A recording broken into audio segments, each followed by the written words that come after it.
Après une année 2022 compliquée, le marché crédit euro-IG a affiché en 2023 sa meilleure performance depuis près de 10 ans à plus de 8%, dont 3,5% de crédit return. Cette performance s'est en grande partie faite sur la fin d'année, avec un rallye important des taux et des spreads. Les spreads terminent ainsi au plus serré de l'année à 138 BP. Ils avaient atteint un plus haut annuel début mars à 200 BP, suite aux faillites des banques SVB et Crédit Suisse. Les secteurs gagnants de 2023 sont les perdants de 2022, notamment l'immobilier et les financières en tête. Le début d'année 2024 a été marqué par une activité primaire importante, tous segments de marché confondus. Nous pensons toutefois que ce rythme devrait ralentir, les émetteurs ayant majoritairement profité des niveaux actuels pour refinancer en avance les besoins de 2024. Par ailleurs, la BCE devrait poursuivre le dégonflement de son bilan de manière passive, c'est-à-dire sans vente directe de titres sur le marché.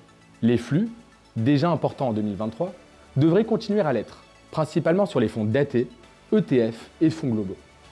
Malgré le resserrement important, le rendement moyen de notre marché reste sur des niveaux élevés en historique, à plus de 3,7%. Nous sommes également extrêmement bien protégés, avec des points morts à plus de 80 BP, au plus haut depuis plus de 10 ans. Les fondamentaux de crédit pourraient poursuivre leur dégradation. Nous partons toutefois de niveaux confortables, après l'important travail sur leur endettement et leur rentabilité, entamé par les émetteurs dans la période post-Covid. Nous nous attendons à une forte discrimination sectorielle et individuelle, avec des perdants du côté des cycliques, comme on a pu commencer à le voir fin 2023. Pour 2024, nous nous attendons donc à une poursuite du resserrement des spreads de crédit, à un rythme moindre, étant donné la performance des derniers mois. Le niveau historiquement élevé du rendement et des points morts, couplé à un moindre besoin de refinancement de la part des émetteurs, devrait permettre au marché d'afficher une performance proche de 4%. Face aux anticipations de baisse de taux, nous privilégions les maturités courtes à intermédiaires, alors que les courbes de rendement restent assez plates.